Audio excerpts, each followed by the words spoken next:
Ladies and gentlemen, welcome to our recap of a wild week 8. There's something about this year that the games seem to be closer. Teams that normally don't do well are doing well, and Tampa Yeah, oh Bay yeah. can't find a win. The Packers aren't doing so great. The Broncos still won in London, but does a win over Jacksonville really mean anything? We're going to talk about it all here. On Um, only football. I'm gonna have to start off. I was just throwing you under the bus before we went live, but I Yep. saw that you picked the Bucks, and that's gonna be our first game that we recapped. Mhm. And I guess I didn't remember that because I looked at it and I was like, "You picked the Bucks?" Not that it's a crazy pick, but I just Yeah. love it because you were wrong and I was right mostly. But I want to hear what do you think about the game? Um, from the limited thing, it was still somewhat of a close game. I gotta say, even though for like the week before when we were looking at the Bucks and we're like, wow, Brady just looks defeated. He looks old. He looks rough. He looks like he's having a terrible time. I mean, it was a 27-22 win for the Ravens, which again, credit to the Ravens. They're 5-3. Lamar Jackson is doing Lamar Jackson things, but it was a better effort by the Bucks this time around than it was the week prior, at least in my opinion. Um, Yeah. Obviously they lost, so I got it wrong, you got it right. I thought at home they might be rejuvenated, and I think I said like at home, Tom Brady, good quarterback, doesn't lose two in a row. Guess what happened? Good quarterback lost two in a row. That's really all I can say, man. Yeah. And I don't know. There's also, you kind of sent me a video too of the whole what's his name, the wide receiver for the Bucks, Antonio Antonio Brown. Brown. I just wanted to mention clown activities from that guy. He's just all the shit he's given to Tom Brady and like no excuses for it. But we'll focus more on the Yeah. game. I just wanted to say that real quick. No, that was a really interesting podcast if you haven't seen it. I didn't I want to say I could tell that Antonio Brown, it's like when you feel like you're the less educated person and I have a GED so I'm no one to talk, but when you can tell that there's people with a higher IQ in the room and you just lash out and make Hmm. no sense, that's exactly Yeah, what was going on. yeah. And credit to all those colleges for failing all these student athletes. All right, so the game I'll say I thought I thought as much as everybody is gonna make this about Tom Brady, I Hmm. thought Tom Brady did I won't say he did what he needed to do to win because he didn't, but if he would have gotten the win, that's how we would have looked at this. I think he Yeah. had over 300. I'm gonna actually pull it up really quick. He had 325 yards passing. He had a Hmm. touchdown. He could have had another touchdown, but the pass rush kinda got to him, and he missed a wide open Mike Evans. I have him on my fantasy, so I was mad about that, but if you look at a stat line, like, let me put it this way, Joe Burrow Hmm. tonight, and we'll talk about that, 232 yards. No one's gonna be like, "Joe Burrow's washed." And I just Absolutely wanna not. make you just have to make sure that when you're saying things about somebody that it's actually you're you're being clear and concise about what you're saying. Now, Tom Yep. Brady is not washed. His last let's see, I'm just going to read off his last games: 325 yards, 290, 351, 385, 243. I mean, Hmm. that's pretty good. That's good Yeah. enough to win games. I think what Tampa has really struggled is with their defense. Their defense was kind of the heart and soul. So when Tom Hmm. Brady first became a part of the Bucks, there was that. I think they didn't have a great record. I think they were like 3-3, and it Hmm. was, like, not working out, and they went on to win the Super Bowl, but that Hmm. defense was kind of there Yep. while Tom Brady was struggling a little bit, and I Hmm. just think if Tom Brady's not gonna be, um I still think he's playing borderline elite. I think he's still a QB1. I mean, he's Hmm. still a top 10 quarterback in my eyes. I think if he's not gonna play though at top 3 caliber, Hmm. then the defense is gonna have to step up and take some of this blame.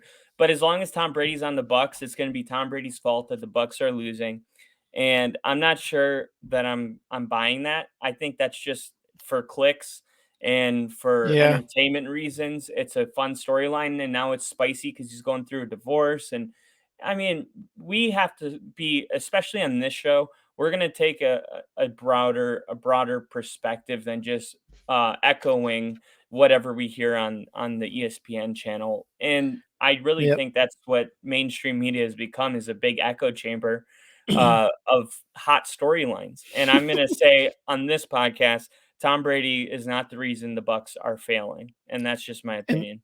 And I want to agree with you because, like, yeah, he did. You could tell that there's a huge reliance on the defense on his end, right? Like, and it's not necessarily on his end. It's just like the offense as a whole. Like, our defense is going to pick us up, and the defense is playing some really tough teams. The Ravens aren't just 5-3 because they lucked into a 5-3 record, right? They're a good Yeah. team. I mean, it's really Lamar Jackson and Mark Andrews when you really look at the team and their defense as well. But um, like and like you said, you kind of gave me an idea there. Like maybe on Wednesday or Thursday show, we should have 10 QBs in our eyes instead of just looking at it, like you said, from a big mainstream media echo chamber. So yeah, stand by for that Thursday show. That might be a good one.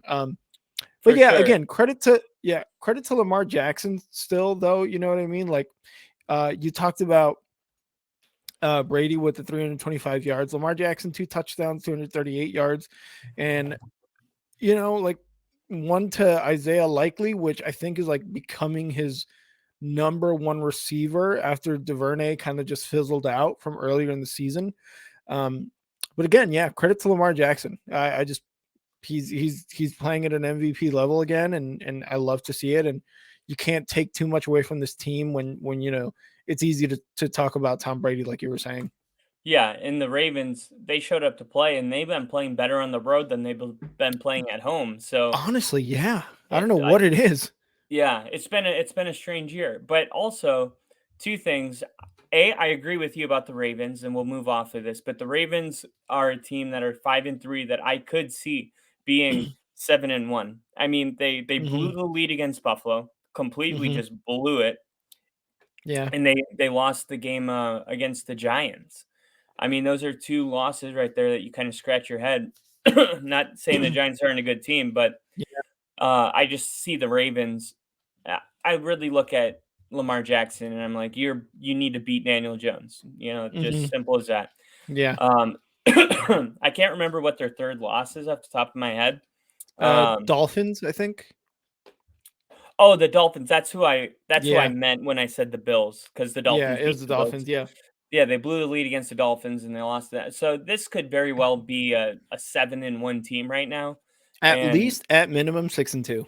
at minimum 6-2. Yeah. So you also got to remember, with Bruce Arians stepping down, and they didn't go with Brian Leftwich to Hmm. be who is their quarterbacks coach now, offensive coordinator, but they didn't make him head coach. They went with I think the defensive coordinator. So Hmm. you start wondering about play calling and stuff, of that nature. I'm Hmm. pretty sure things should be running mostly the way Tom Brady runs, with Brian Leftwich calling the offensive plays. But Leonard Fournette, 24 yards, like Yeah. it's a head scratcher. Yeah. Um, I mean, you got the lead. You got off to a quick lead. You scored on your first drive, a Hmm. really nice methodical drive that was very well balanced. And then you score on your next drive. So you got 10 points in your first 2 drives, got a 10-0 lead. And then the play calling just kind of, the balance just got completely lost, and they stopped running the ball. Leonard Fournette, I just don't understand, especially when you have a lead, how you just kind of like lean away from running the ball. And I Hmm. said, I think 4 weeks ago, I was like, they might be trying to save Leonard Fournette for later in the season, but dude, screw that. We're at a point now, if you're Tampa Bay, where you're like, we need to start winning and building momentum Hmm. now. It's November, okay? There's no more saving. Yeah. Saving players is a privilege if you're Buffalo and you want to snap count Von Miller. It is not a privilege for a team that has more losses than wins Yep. in November. So that's the last I'll say about that. The next game was a game I was really fond of. Oh, I Um, bet. I bet. The I was Broncos, dude. The Broncos. Russ is back. Russ is back. The rust is off. No, no, no, no, no, no. They Russ, scored 21. All right. They scored 21 points. Russ had one of those passing touchdowns. Latavius Murray, Melvin Gordon added the other two. And like I told you, I think on the live stream, that we had for Sunday Night Football, he was passing he was throwing those balls like he did in Seattle where they were landing in the breadbasket. That pass to Hamler was beautiful. And it like remember Hamler from that Thursday night game against Colts, the way he was looking at him when he missed him for the touchdown? Slamming the helmet on the ground. Yep. That's over. It's over. He loved that pass. He knew he had the step on the cornerback. It's good. Russ is back, dude. I think the Broncos really went to London, and it might be the 4 hours of fucking whatever he did stretches that Russ did on the plane that really helped him out. But it looks like the Broncos are kind of figuring it out now. I'm trying to manage my expectations with this win. And as much as As I you should. love as much as I loved hearing that rant about the Broncos being back, Mhm. I will say they looked relaxed. And that was like really, I don't know if it was going to London Mhm. and just getting away from the United States, because a lot of the fans, 80% of them, a lot of those guys, they don't even that was their first American football, like, game ever. Yeah. So Yeah. there's not the, just how we're like, critiquing every little thing here because we understand the game very well. You can kind of, use their naiveness to no fault of their own to not have to deal with any pressure from the media and the fans. Everyone's just happy. It was a very Mhm. happy atmosphere. It was about the food and it was about, an NFL game. It was not about Russell Wilson's not the guy that, the Broncos Yeah. he stole 290 million. Like for 1 week, we Mhm. just got to forget about all that and just go have fun again because Mhm. it hasn't been fun in Broncos country. And they looked like they had the first quarter, it looked exactly the same. No first downs, more interceptions than first Yeah. downs in the first quarter. And it was like, okay, here we go again. I Mhm. got up at 6:30 a.m. for nothing. And and then well, I'll just say that what I loved about this win more than anything is it was a team win. The defense did, Yeah. what they do every week. The Broncos are the only team in the AFC to hold 6 of their opponents under 20 points. So this defense is not just like a fluke. They've Mhm. proven time in if we can score more than 16 points, we'll probably win the game. And that was Yeah. the case again. But the offense, I mean, they made plays when it mattered. Dulcich is looking like a real Mhm. guy for Russell Wilson. I don't know if it's because he's short and Dulcich lines up at that tight end spot, and he's a security blanket already. I mean, he's got like 8, 9 targets. He had Mhm. one drive where he caught like 3 passes for a total of like 70 yards. He got tackled in the end zone. They called him down on the 1 yard line. But this is it just looked like they were having fun and that there was not like, I feel with all the pressure, every time Russell Wilson snaps the ball, he's like, "I need to have an amazing play to make everything okay again. This has to be the play." And I feel like the Yeah. receivers feel that way, and that's why you see, muffed punts and the Mhm. guy running into his own kicker and all the other creative ways we found a way to lose. It's because we haven't been responding well in pressure, and it just seemed like we embraced it on Sunday, and we Mhm. just went out there and we're the better football team in all 3 phases of the game. They're going into the bye week on a win. The, Chiefs are playing the Titans on Sunday night. So if the Titans come up with a win, we're 2 games outside of everything's right in front of us. We could be 2 Yeah. games behind the Chiefs, but we still have to play the Chiefs twice. And Mhm. if we woulda lost this game, it would have kind of felt like the season's over. 2 and 6, you don't really bounce Mhm. back, but 3 and 5 sounds a hell of a lot better right now. And So, that's what I was gonna say too. Like I completely agree with the fact that they were out of country. There wasn't really that much pressure as much as it was like you said, a lot of these people that were in the stadium that day, they're watching football for the first time and they're just having a blast there. So Russ Wilson went in there, um, and Trevor Lawrence was the complete opposite effect. But Russ went in there and he's like, okay, the pressure's off. Let me just play football. Let me just do what I've been doing for my entire career. And that's exactly what showed. You could tell with those long balls that he was throwing, he just looked like he was having a good time. And that's really what you wanted out of him. Like you said, relaxed team. Defense did what it's been doing. The offense just stepped it up finally and scored more than 16 points. Yeah. Honestly, it feels really good to go into a bye week with a win, and then we actually play Tennessee after the bye on the road. So that will be a real test to Hmm. see, okay, you win 2 in a row? You can beat the Jaguars? Can you beat Tennessee on the road? And if you can, then it's like, okay, so now we're stacking wins and we're only 2 games out of first place. In a Hmm. couple weeks, we'll play the Chiefs on Sunday Night Football. But if we are starting to get it together, this is a really good time. The Bucks kind of did Yeah. this too. The Bucks didn't play very well the first 5 weeks. Not as bad as the Broncos. I don't want to Yeah. Yeah. make excuses. I mean, we have been the worst offense in the NFL, but hey man, you gotta take it where you can get it. Hopefully we can build off of this, and because we have Yep. so much potential if we can get it going.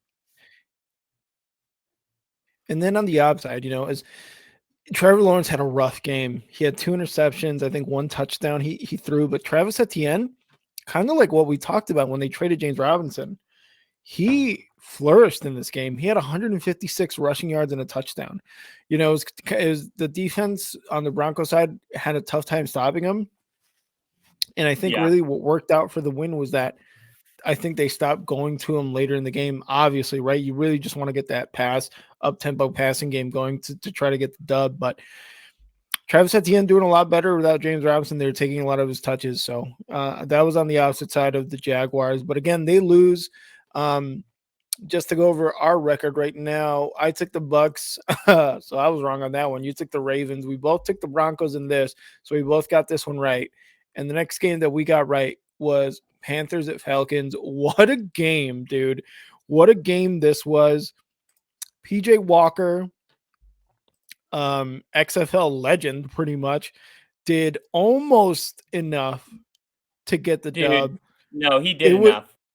I, He did right. enough. That's true. It was kind of on DJ Moore. I mean, he had 300 yards, a touchdown, and what was I going to say? DJ Moore had 152 yards receiving and that nice touchdown there at the end. It was so close. It was a close game, but the Falcons actually came out on top for the first time. If we remember that Bucks game where they had that Yeah. bullshit call. So I'm kind of happy for the Falcons, but you know what I mean? Like that was an exciting game for the Panthers. Yeah, you're kinda yeah, it's a toss-up because the Panthers look, like, totally rejuvenated because, and DJ Moore, for a lot of people that watch this show, probably play fantasy football. DJ Moore was a wide Hmm. receiver number 1, borderline wide receiver 2, and he was drafted that way because that's what he's been for the last 3 years. He's been on Yeah. I have him. He's been on my bench all season because it's just you start him week 1 and you're like, "What is this offense?" And then you can't really trust him week 2, and every week he's got like 1 catch, 2 catches, 3 targets, Yeah. Yeah. and then last week he had 28 points. And you're like, "Oh, okay. They're getting DJ Moore back involved and they got a win." And then Yep. this week, DJ Moore. I mean, to me, this is you have a great wide receiver in DJ Moore. Use Yep. him. Find a way to get him involved, and it just seemed like Baker Mayfield couldn't do that. And then he lost the job to I don't know. Did who came in for Baker? Was it always PJ Walker? Hmm. Yeah, because Sam Darnold's still hurt or something like that. I Yeah. thought there was one other guy. But anyway, they're getting DJ Moore involved, and now this offense looks like it has life. I'm Hmm. looking at the yeah, 34 points, and if he doesn't take off his helmet and throw it like Stephon Diggs, then Hmm. they don't have to kick a 47-yard field goal or whatever it was. Something I think it was a 47-yard field goal because it was 15-yard penalty on a 30-yard field goal, Yeah. 45-yarder. Um, and maybe they win the game. So I mean, that's a lesson to be learned how you can praise a guy and talk bad in the same sentence because it's like that was the longest air yard throw. PJ Hmm. Walker's connection to DJ Moore, that last throw, Yeah. 66 yards in the air it traveled, which is the longest Wow. touchdown pass connection since 2004 when the NFL started recording that stat. Holy shit! So, And this is from like a third stringer too. Like yeah. he's shown So, dude, flashes too. It's insane. And on on the opposite side as well, Mariota, he had a pretty decent game. I mean, 253 yards, 3 touchdowns, and 2 interceptions. The 2 interceptions definitely hurt and made this a closer game than it actually could have been. Um, but Kyle Pitts is finally like getting really involved in this offense. He had 5 receptions, 80 yards, and a touchdown. Um, Drake London, someone we were like looking at into this year has done enough to be like, okay, yeah, he's probably going to be a long-term receiver, right? But 4 catches, 31 yards. But I mean, again, a close game. Nobody really played terribly on either end. It was just like, hey, you committed a penalty. That's kind of what fucked you. And, you lost by 3, which again, a rejuvenated Carolina Panthers team. If you're a Carolina fan, you're like, this is what I like to see. I love it. yeah, definitely. So our next game is oh my god, it just blanked on me. Okay, our next game is the Bears. Lions and Cowboys. Oh, you got the Bears. Okay, I was going in the order from our predictions. So, Yeah, Bears and Cowboys. oh, okay, it Yeah. scrolled to week 7 on me. Sorry about that. Not a we don't have a media guy yet to just put it up on the screen. Yeah, what a Um, scumbag that guy isn't. Rick picked Rick picked the Cowboys because he has no faith in his team. I picked the Bears. I thought the Bears could have came out and win, and Mhm. honestly, I'm gonna put this loss on Justin Fields. Um, No, you're not. I'm gonna put it on Justin Fields No, because you're not. he thought he was still playing college football, and that's why they lost. If he would have remembered that just because Micah Parsons is down and Yeah, touched him, he wouldn't have got up and scored a touchdown. But instead, he thought, "Okay, he hit the ground, he must be down." Must be in Ohio State in his mind a little bit still and forgot the rules of the NFL. I'm not sure, but that was definitely a gap play, game-altering play, totally changed the momentum. I thought the Bears had the juice, and then they just kinda slowly didn't have the firepower to keep going, blow for blow. yeah. Um, I'm not gonna say that. I'm not gonna make any excuse for that play. He should have absolutely touched him down. That was on a fumble though, so I will give him that much. It was on a fumble by Montgomery, I believe. But this game in general was like you saw Dallas come out and score on their first 4 drives, 28 Yeah, points. First 4 drives. That was Dallas. They were absolutely manhandling the Bears defense. And a lot of people were like, "Oh, is it because they got rid of Robert Quinn?" No, of course not. Robert Quinn wouldn't have made any impact on the game. It doesn't matter. The defense just went up against a really good offense, kind of like I said in our week 8 predictions last week, right? Um, and the Bears were keeping up, like you said. They were scoring. They were actually moving the ball quite well. Again, uh, uh, the wide receivers for the Bears had a couple drops. Again, we get better talented wide receivers. This may be a different game, maybe a closer game. Um, but I think overall for me, this was probably the best 20-point loss the Bears ever had. Because when you go up against a defense that hadn't let up more than I think 17 points in their first 7 weeks of this season, and you put almost 30 on them, that's a great a game for the offense in a yeah, losing effort. Even you know what I mean? I agree with that. Yeah, and it's just like it's like credit to what Getsy and Field and Eberflus have put together over the last 2-3 weeks, where they're starting to use Fields more, way more on designed runs, showing his athleticism, and he's still able to pass the ball. His deep ball isn't great, but I mean, he's still able to complete a good amount. It's just the talent around him is like really lacking, right? And so, Yeah, again, and if you would have started Darnell Mooney, you would have won your fantasy game, just so you know. I actually wouldn't have. I I was, looked at it. You could have well, in place of who? in place of, Olave. But they Yeah, scored what? Mooney scored you 12 and, Olave scored you 10. That extra 2 points would have won you the game. Oh my god! Actually, you're right. Fuck my life. I wasn't going to do that, but I was looking at it and I'm like, God damn it, right? Yeah, But you I had know, to bring it up. I had to bring it yeah, up. Sorry. I fantasy talk later, boys. Um, but yeah, man, I mean, like, I wasn't mad. I actually didn't. I actually wasn't mad like I've been before in games like the Packers game in week 2. I actually wasn't pissed off. Actually, this time it was more like, wow, we put almost 30 points on a defense that usually gives us half of that. Um, Justin Fields looks better. He had a mind fuck there when he couldn't touch Parsons down. 100% agree with that. But our running backs fumbled. Khalil Herbert fumbled, regained the possession. Luckily, he regained it and he was down. But the offense looked like it was moving. The offensive line looks a little bit better. And that's that we had one of our guys out too. So this unit on the offense is looking better.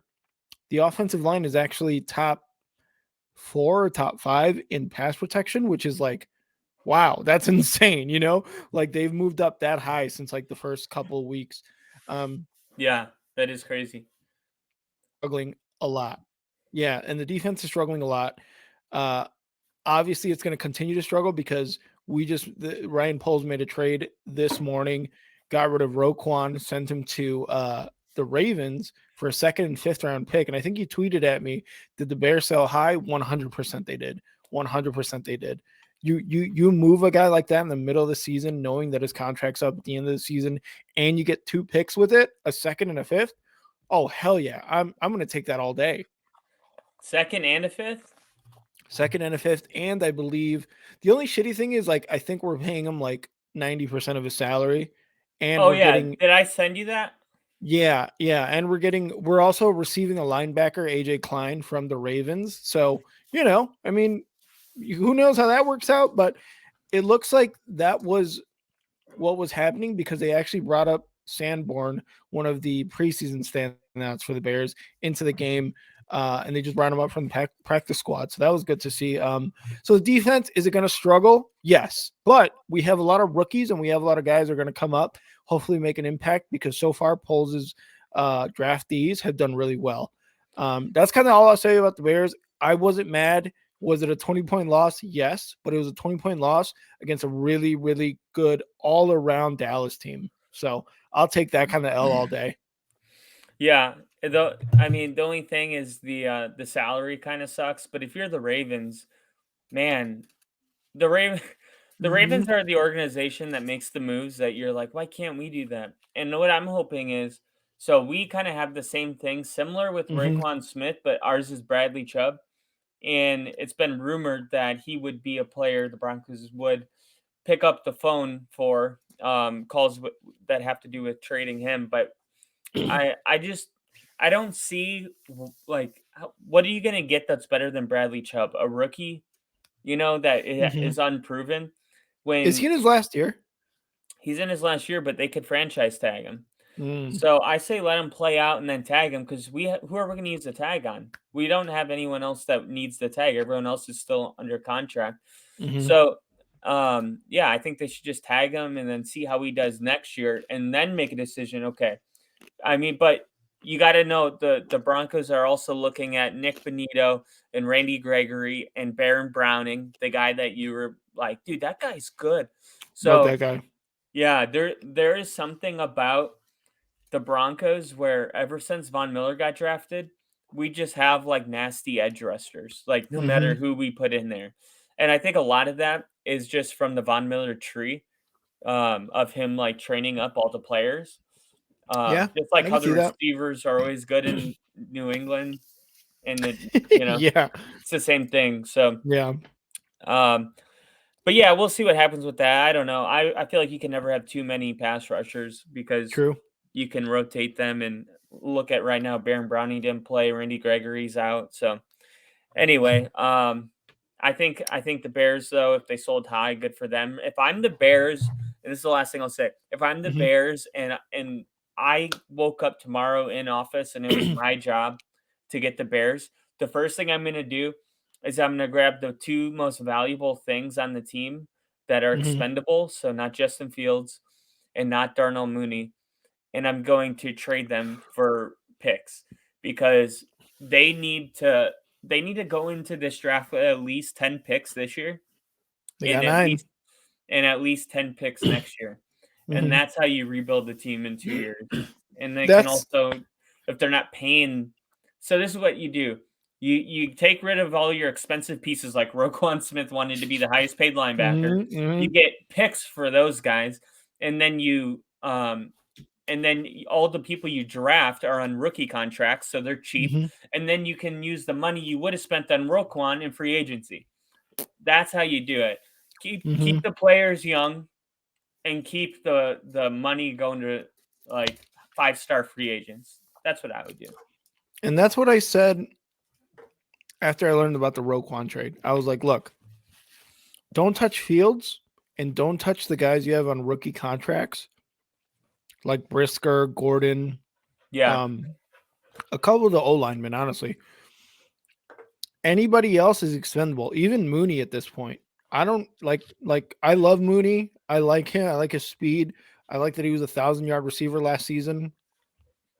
But if you need to get Mooney to get some picks or to get like some money off the books, whatever, I would say do it. Um, and I said it too. I was like, I love that Ryan Poles doesn't give a shit right now. He's like, yeah, I'm getting rid of Quinn. I'm getting rid of Mack. I'm getting rid of this guy, Hicks, Smith, whatever. This team is going to be my team, and we're got to build it for the future. And that's all we can hope for as a Chicago team. So that I was will enough. say though about you saying Darnell Mooney. I don't care. I think Hmm. you're judging Darnell Mooney off of like the current situation he's in. If he were to get traded to somewhere and become a top 5 receiver in the NFL, you'd be like, that was stupid. Well, yeah, I mean, in hindsight for sure, but I mean, this offense is so bad right now. There's mhm. no way you could tell if Darnell Mooney, if what he's actually capable of. And I think he has a really high ceiling. That's why I said I would keep him. Yeah, But and I do like that. And look, he probably Poles probably isn't going to get rid of Mooney, at least within the next like 12 hours or however long the trade deadline is. Um, because of the connection that he has with Fields right now. They're both young guys. They're both coming up. They both had 2 years together. One of which was his 1,000-yard receiving year. So they have that connection right there. Why break it up, right? Would I yeah, be mad? No. Would I prefer it? Probably not. I'd probably want him to be on the team at least to have like, hey, that connection is there. He trusts him, almost like that A-Rob connection that was supposed to be there last year but wasn't. Um, so again, would I still want him on the team? Sure, absolutely. But if they got traded, I wouldn't be mad. So um, that's enough on the Bears. Cowboys. Cowboys look good. The defense was good. Micah Parsons was getting stopped by the Bears, but he did end up coming up with that fumble 6. So good on him. And Dak Prescott looked good, man. The Cowboys look good. They look like a pretty good contender. Of course, they're going up against a pretty shitty Bears defense, but nothing but good things to say about the Cowboys offense and defense, especially when you put almost 50 points on the board. yeah. True, So, true, true. So our next game is a game that I picked as an underdog. I thought that Detroit would be able to take on Miami. They mhm, proved early in the game they could. They got up to a 21-7 lead, yeah, and then they lioned.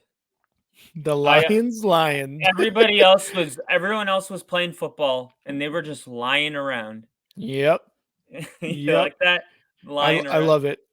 I love it because this is what you were expecting the Cowboys to do, but the Lions actually did it, and I love it. No, you said the Lions would do it. I'm pretty sure. You're like, "The Lions just I find a way to lose. They're gonna lion." Yeah, You're like, "The okay, yeah, you're Cowboys right. cowboy." That's what you said. You said, "The Cowboys cowboy and the Lions Mhm. lion." Yeah. and Tua looked great. Almost 400 yards and 3 touchdowns. Like I said before, man, I just this offense is getting rolling now with Tua back. The first game, that Thursday night football game, wasn't 16 points, whatever, wasn't anything to go crazy about. But you talk about almost 400 yards from Tua and 3 touchdowns, no interceptions. That's like getting rolling. And Yeah. um, what was I going to say? Yeah, Tyreek Hill, Jalen Waddle, 1 and 2 punch, and you have Tua throwing the ball. Like you have a nice a tandem of running backs in Mostert and Edmonds, but you literally don't need them when you have Waddle and Tyreek Hill going for over 100 yards receiving each. Um, so again, this Dolphins team is just going to get rolling. And Lions, man, Alex, if you're listening, I don't know how many times I can say this, dude. It's rough. It is rough to be a Lions fan. There was a lot of hype going into this, and a lot of it is to blame on Hard Knocks. But I really thought they were just going to be better, man. It's getting to the point where it's like, okay, they have Their shown defense. the owners of the Lions have shown trust in Dan Campbell, but 1-6, you haven't won since what, week 2 or 3, and you have got your defense letting up, like, what is that, 500 yards combined of offense, something like that. That's ridiculous, dude, for a team with Jared Goff, Jamal Williams, Amon-Ra St. Brown, Hawkins. Like, that's rough to do. And their offense is, you know, was in the beginning of the season, and I don't know what happened where they just fell off. But I mean, the Lions are gonna lion, dude. Lions are gonna lion. Yeah, unfortunately, I feel like until their defense gets better, this offense does not have, like, I credit this offense for what they've been able to pull off. This does not look like on paper a top scoring offense or a top 5, Mm-hmm. and they've kept them in the game, and unfortunately the defense just sucks. They are so bad. Yeah, yeah. I wish the Lions offense was on the Broncos. Man. that would be a more complete team than the fucking Bills. Could you could you imagine before the season started me being like, "Dude, if we had Jared Goff and St. Brown." That would be the craziest thing I would ever hear. But um, you picked the Lions in that one. I picked the Dolphins, and turned out to be right. So no big or deal. or the Um, oh, oh huh? crap. Nothing. I was gonna say something about the Dolphins really quick. Mm-hmm. As you said, getting back into his stride. Mm-hmm. Um, I just wanted to say that I'm not sure if, like, a Lions defense is a good measuring stick.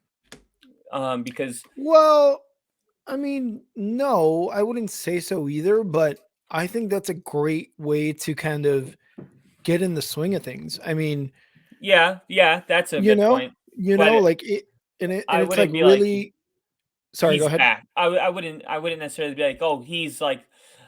I mean, Geno Smith scored 45 on that Lions defense, and the line Mm-hmm. and the Seahawks now seem like they're pretty good. Mm-hmm. So I kind of have the Seahawks. That's a great example. The Seahawks is where I have the Dolphins right now, like, on my playing field. They're not. They haven't, like, gone into, like, my top 5 maybe necessarily, but Mm-hmm. I do feel like they have a chance against anyone in the NFL. Yeah, I would agree. But like you said, like is it a measuring stick? Like, can we say that that Tua is dominant? No, but we can say that he is dominant against the teams he should be dominant, and that a lot of the NFL should be dominant against. And Yeah. again, it's a great way to kind of get into it, right? You had a Thursday night game where you only scored 16 points, and you're like, okay, Tua is getting back from injury, and then you have one where he scores, where he throws for 3 touchdowns, no interceptions, and just goes crazy with Tyreek Hill and Jalen Waddle. I think it's just a good, like, okay, all right, let's build up, and let's win. So Yeah, it's a good tune-up game. absolutely.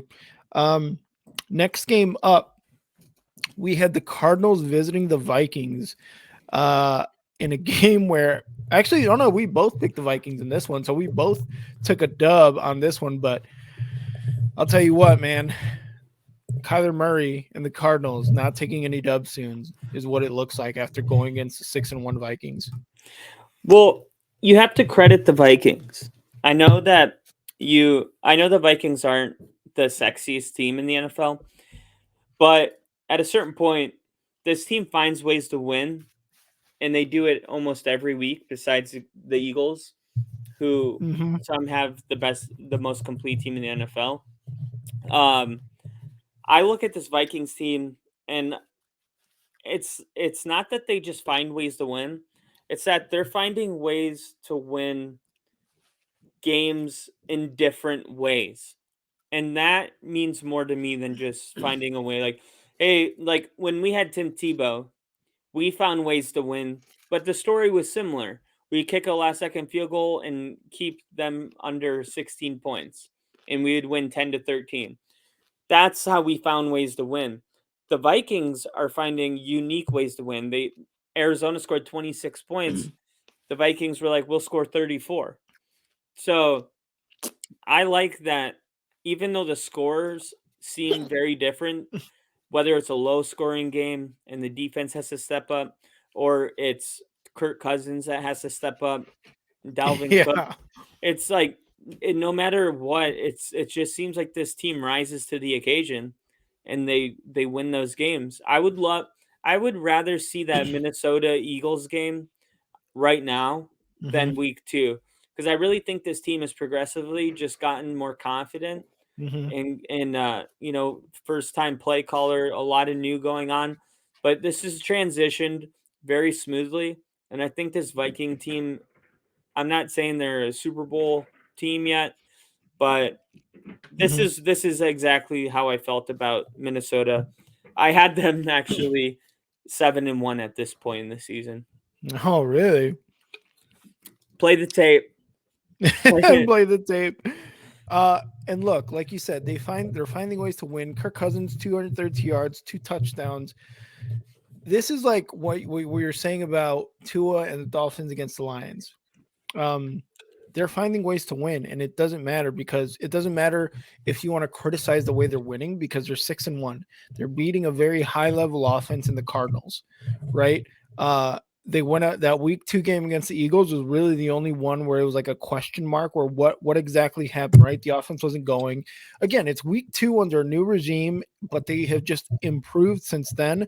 They won a close one against the Bears. That's a division matchup that you just kind of look at and you're like, well, they're going to play tough. Yeah, But when you also have a Dalvin Cook who's rushing for over 100 yards and a touchdown, and you still have 2 other guys who are running it for touchdowns, like, and you got Justin Jefferson, like, that's not fair, you know? it is. Um, It is ridiculous. If Patrick Mahomes was the quarterback of this team, they'd be my Super Bowl favorite. oh my God. Like, can you imagine Patrick Mahomes on with Justin Jefferson? Well, yeah, I mean, if Justin Jefferson was on the Chiefs would be like Super Bowl favorites off the cuff. You know what I mean? Yeah, And and on the other side with the Cardinals, Kyler, I think you actually mentioned like I don't like that he's screaming at his coach. At one point on last week's episode or something. yeah, yeah. I said it says a lot about the coach. Yeah, and look, he did what he I don't want to say he did what he needed to do because he did give up 2 interceptions, but he still had a really good game, like 320 yards, 3 touchdowns. No, the 2 interceptions hurt a lot. Um, But again, this is just a game where you have 2 really good offenses, and it was like more of a shootout. Um, the defense for the Vikings isn't great. I don't really know how many points they're giving up per game, but it's not the best defense, right? It's just that Kirk Cousins is getting the ball to his playmakers, and if Kirk Cousins isn't able to do that, um, I forget the head coach's name. He can realize that, pinpoint that, be like, okay, ready, Dalvin Cook, because you're about to lead the game. Open up the passing game for Kirk Cousins and Justin Jefferson. That's really the formula, man. And Yeah, again, he realizes that his off defense isn't great. He's just gonna win either way. yeah, and I would say they're not terrible either. They're probably I don't have the numbers. Hmm. They're across the table, and I'm too lazy, but I bet they're at like 15. I bet they're not. I bet they're not that far off. So you talked about the Vikings being able to win at a shootout. Let's talk Hmm. about your Raiders, who you thought would get on a roll. Actually, a shutout. The Saints. Why you gotta say it like that? Why? Because they're in the AFC West. Why you gotta say it like that? I just thought shootout and shutout sounded cool. Um, no, I mean, yeah, a little bit of that Hmm. FTR. Forget the Raiders. Um, but yeah, so the Saints Superdome, big win for them, 24-0. Yep. Now, there's something major that we have to talk about this game, and that was that I said I was going with the Saints, and Yep. then I looked up on real time in front of you Mhm. guys. I saw Jameis Winston was practicing, full participant. I went back and said, "All right, if Jameis is playing, I'm gonna go with the Raiders." And then I said, "Fuck it, I'm gonna go with the Saints." The Saints again. And the Saints did the same thing in the front office. They said they were going with Jameis in the last second. They said, "Fuck it, let Andy Dalton Let take it Andy because let he's the Red Rocket shoot it. let the Red Rocket." Is it? Launch. Oh my god, that sounds terrible. We're gonna get flagged. So yeah, I thought Andy Dalton was the right choice. He Yeah. looks more poised. He looks like he's in control of that offense, and I mean, it looks like they look like geniuses now, and I agree with that call. I don't think James Winston. I didn't have faith in him going into the season. No. Florida State is my college team, but Mhm. some quarterbacks just don't transition to the NFL, and some players are okay in college, and then they're Patrick Mahomes in the Mhm. NFL. I mean, Yeah. and you gotta realize too that there are people that get paid millions of dollars to sit around and watch college football film, and they still get it wrong 80% of the time. So, I mean, Trevor Lawrence is Yep. starting to look like a question mark. So, I Mhm. mean, no one's gonna say it yet, but I mean, he didn't look good. Those 2 picks, they were really bad, and he had similar picks last week. Mhm. Um, so I like the Andy Dalton, I like Alvin Kamara. The defense was playing really well. Devontae Adams, 1 catch for 3 yards. Ye How? Yep. How does that happen? Now, I don't know how many times he was targeted, which I can pull up really easy because he's He my wide got receiver. he got Targeted targeted 5 5 times, times. Yep. 5 targets. Um, it's just it's not enough, and I really think the problem here is Josh McDaniels. And I'm just gonna Yes. say it. I Yes. think Josh McDaniels is not a good head coach. We got to try him out. The Mhm. Raiders are getting our sloppy seconds, and Mhm. he's no better for them as he was for us. So he did start off 6-0 with Denver. A lot of people don't remember that. But then Mhm. he went on to win like 2 more games that season and Mhm. finished 8-8. And then we had like the worst season, like 3-13 or something crazy, 3-12 Mhm. or no, 3-13. Um, and it just looks like Josh McDaniels hasn't really grown into the head coach.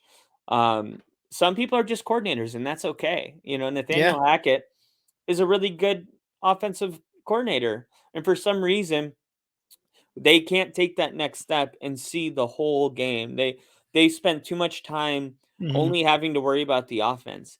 And now they try to think about, defense, and then, maybe they neglect their offensive duties, and then oh yeah, there's clock management, and Yeah. then players get hurt and injury reports and press conferences, and it just it could take a toll on a person, and 80% of coordinators fail in the NFL statistically. Mhm. It is not easy to transition from a coordinator to a head coach, and I think Nathaniel Hackett. Well, Mhm. him too, but he's To an extent, yeah. yeah, he's safe a little bit now. But I do think that Devonte Adams. I was looking at the screen. I do think McDaniels. that McDaniel's is probably, I'm gonna say, 2 losses away from being fired And mid-season. and and those were the things I was gonna point out for the Raiders, which, by the way, you know how I don't pick the Colts to win anymore? Yeah, I'm not picking the Raiders anymore, and I'm picking the Saints every time because they're just that's that with. Um, yeah.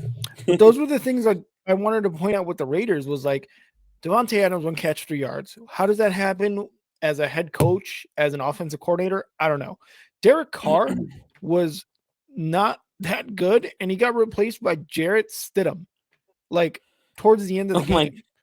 Like that's how bad Derek Carr was doing. And again, I think this team, their record, the way they're playing falls on McDaniels. When they were playing for, and obviously this is before Devontae Adams, but when they were playing for Rick Bisaccia towards the end of the season into a playoff, by the way, um, they played a lot more inspired. They had nothing but good things to say about him. And what happens? The Raiders are like, you know what? The Raiders make the worst decision and what they have been doing for the last 20 years. They make a terrible decision and decide to hire McDaniels, give him another shot. And guess what? Big surprise. didn't work out. Um, they are, I think, what's their record right now? They're 2-5. 1-6. No, they're 1-6. No, it says here they're 2-5. The Raiders? Yeah, Okay. So they won yeah, 2 games. yeah, Oh, because yeah, because we were in last place and now we're in third, but we won 2. So yeah, yeah, we're yeah. okay.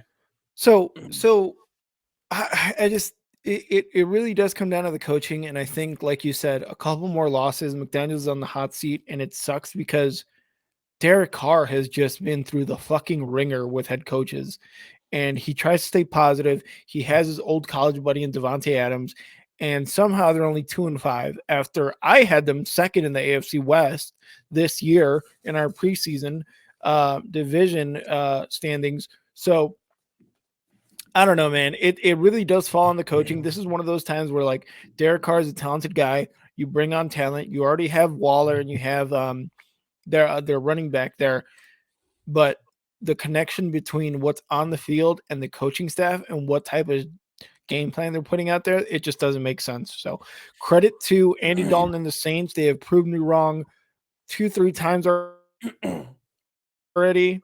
The Saints every time, and I'm not picking the Raiders for probably the rest of the year. So that's what's going on with me right now. But oh, you had And something else?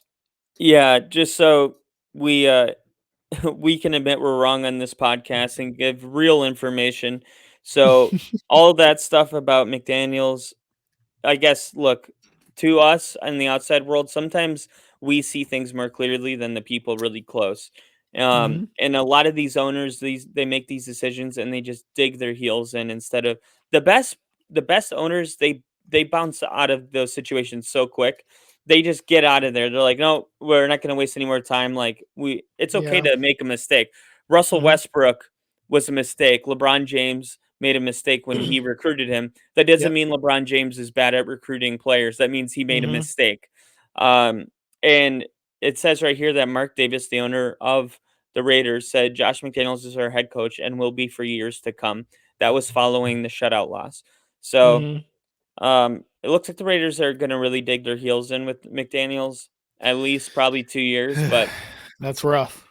But yeah, but I just figured might as well say that since we just went on that rant. Um, just Next so game. Uh, what were you gonna say for this next game? Oh, no, I was just gonna be like, just so people don't think McDaniels is getting fired listening to our podcast. I Yeah, hope he does. I hope he does. I hope we're right all the time. yeah, that would be the best. Um, um, oh, you're but wrong again. So you got the so you got actually you want to bring Natalie in on this one?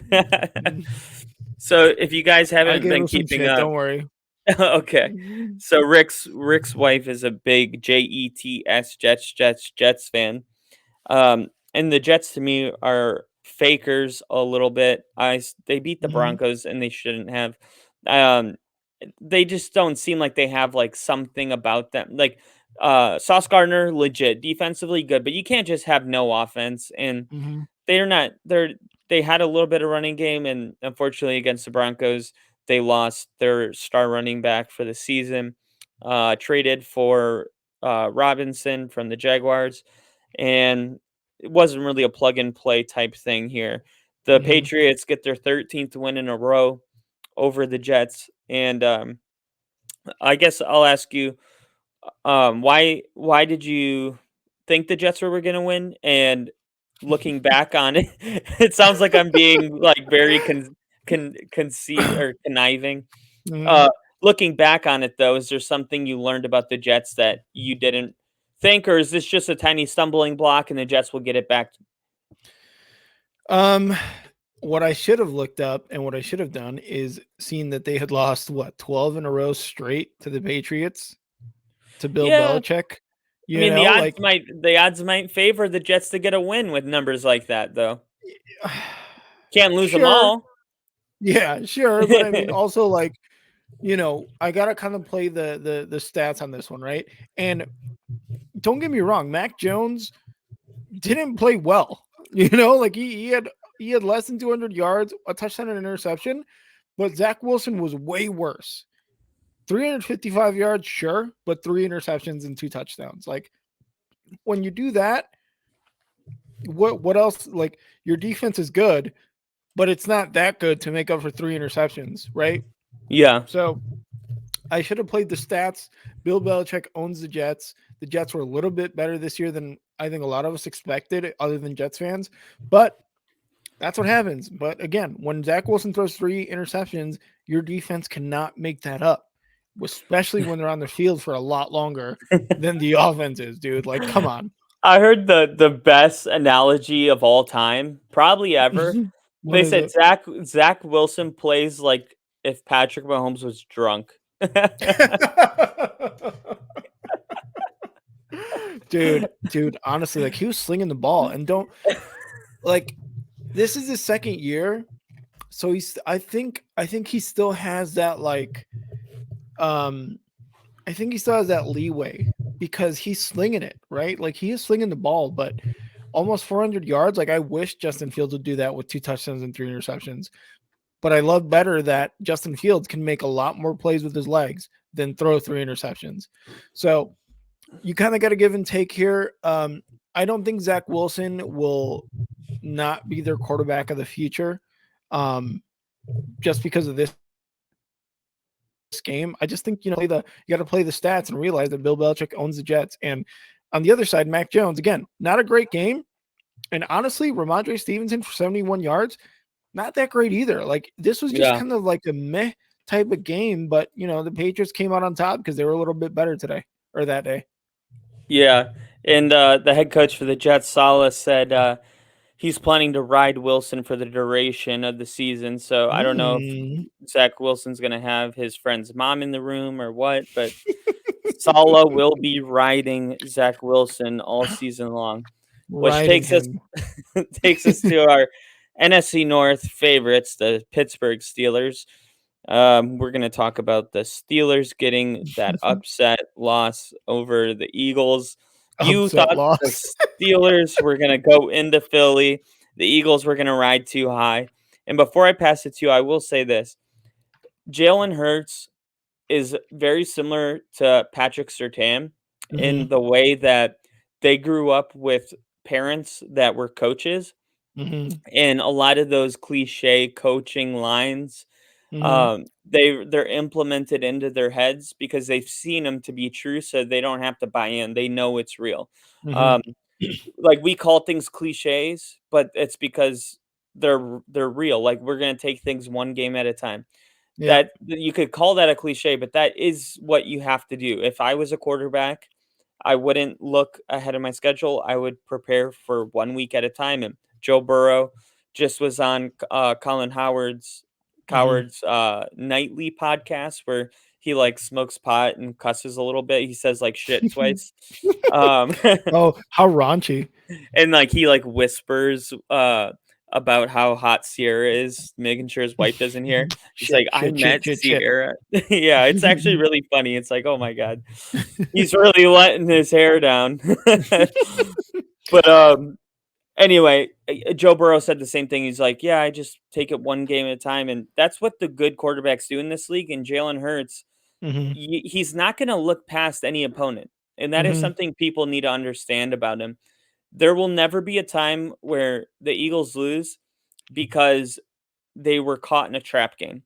They Yeah. will lose a game because their opponent played better than them that day, but it won't because of preparation or sense of urgency.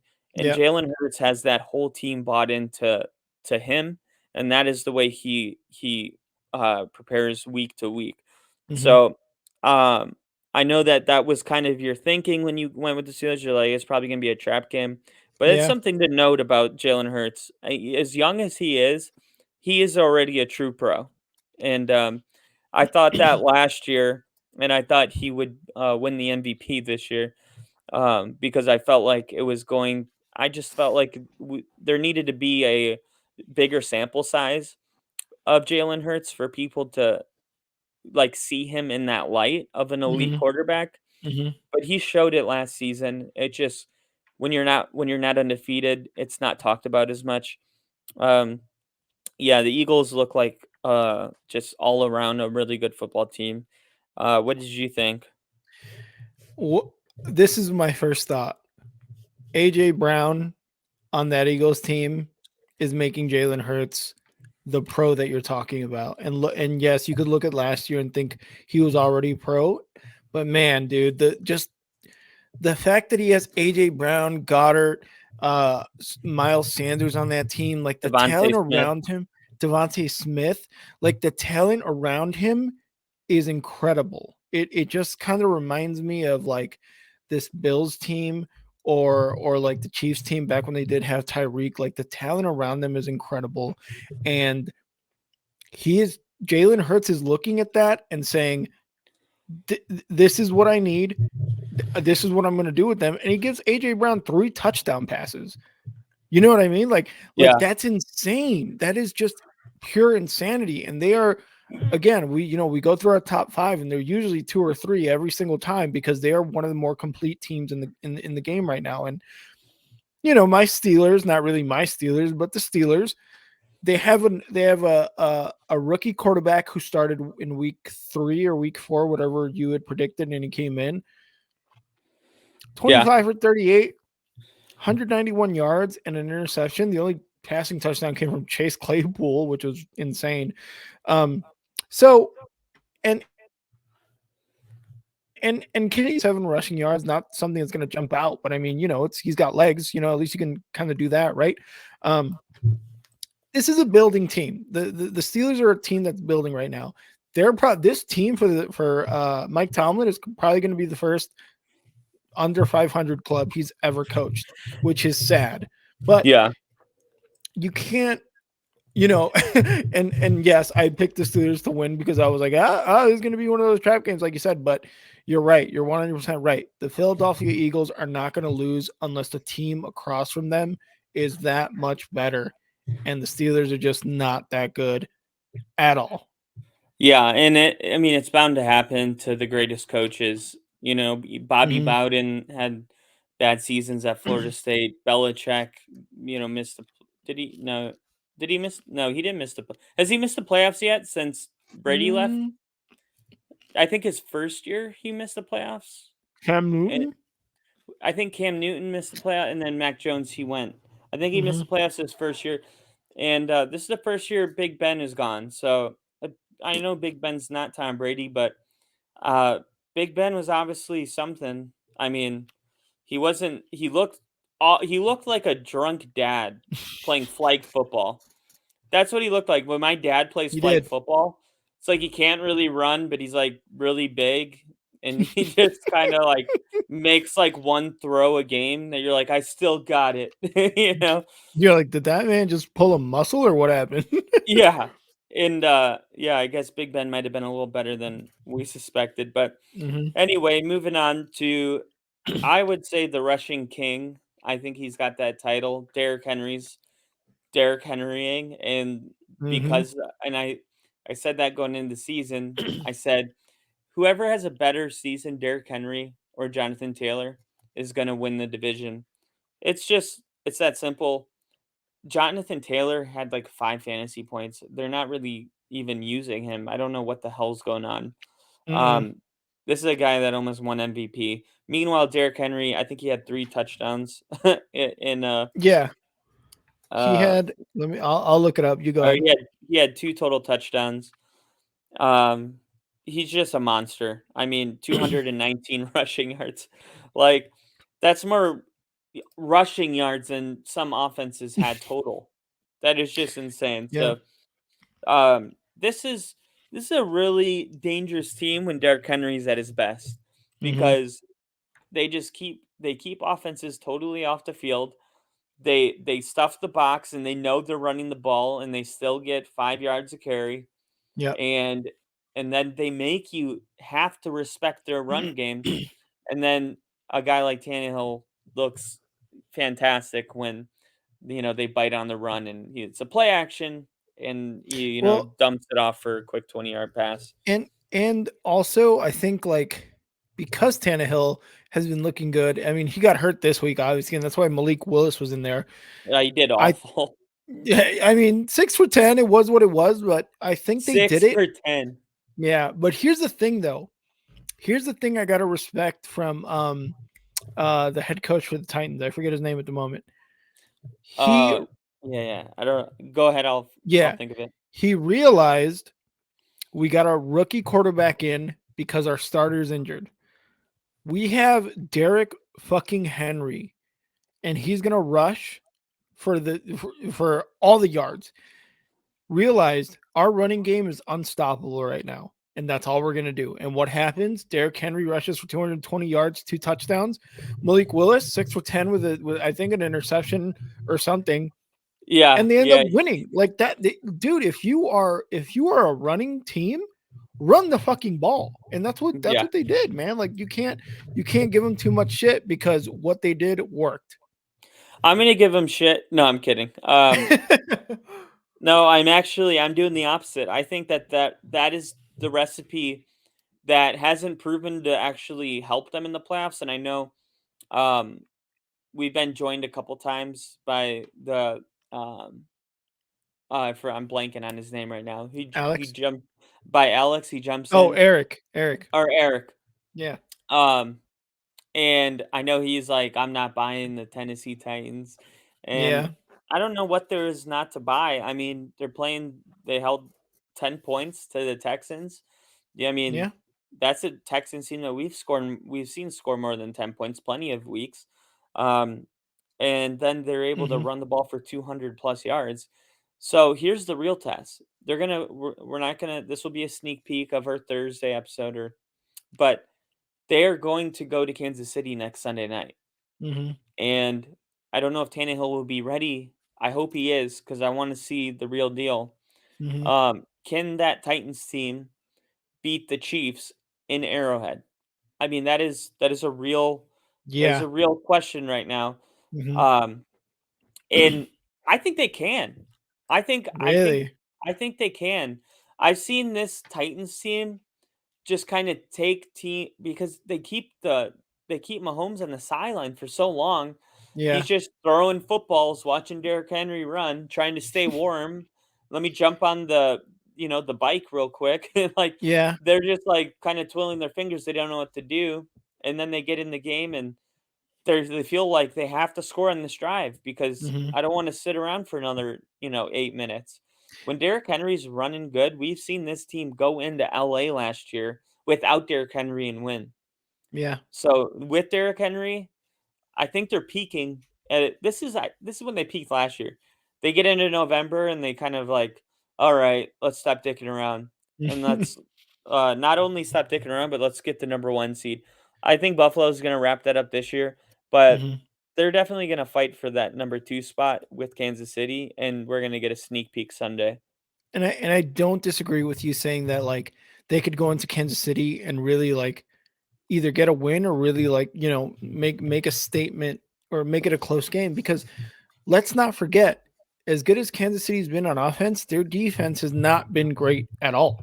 Yeah. When usually the Chiefs have a pretty good defense the last couple of years. I don't know what happened this year where they're letting up quite a bit of points. You've seen what they've given up. So when you have a Derrick Henry come in, even at home, even at Arrowhead, is it going to be tough for Derrick Henry? Probably, but he's still going to do what he's going to do. And if he rushes for 200 plus yards, you can pretty much bank on that being a win for the Titans. And whether or not Tannehill comes back for next week, depending on his injury status, it could be more of a toss up with Malik Willis only throwing for like 55 yards on 6 attempts, on six Yeah. completions.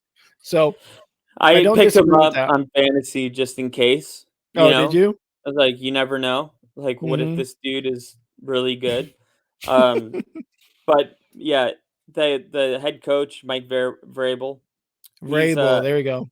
he's not only a name to remember, but he is also holding a record of 45 and 26, Mm-hmm. making him the second most successful head coach in Tennessee Titans history right now. Oh my God, So, I don't know, that's um impressive.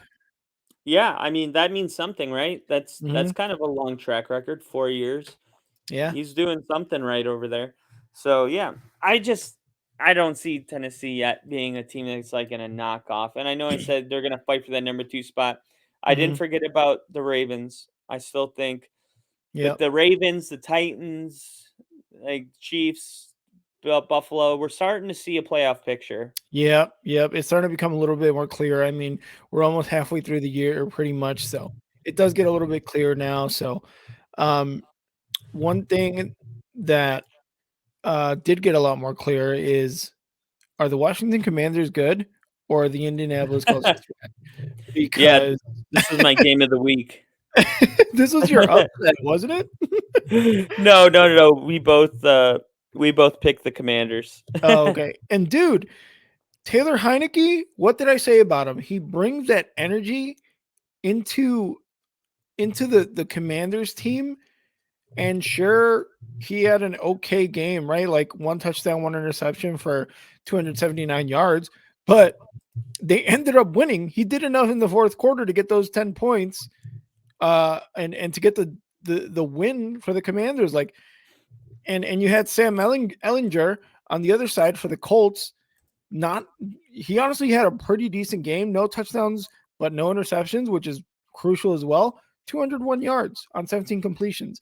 So we're looking at two pretty young QBs, one that has kind of proven himself to be a decent one in Washington, and Sam Ellinger, who is starting now for Matt Ryan because Matt Ryan's a fucking statue and old as shit. Um, but I like Heineke in Washington, man. I really don't think they should go back to Carson Wentz. I really don't think so. I think the Heineke Any thing, thoughts on that? It looked good. yeah, I think the Heineke thing is it's such a fun story that we're gonna maybe write it harder than we should. Like Mhm, this is a Commanders team that had 10 points with 30 seconds left in the game. So we do have to like remember, okay, is he just fun or is he really good?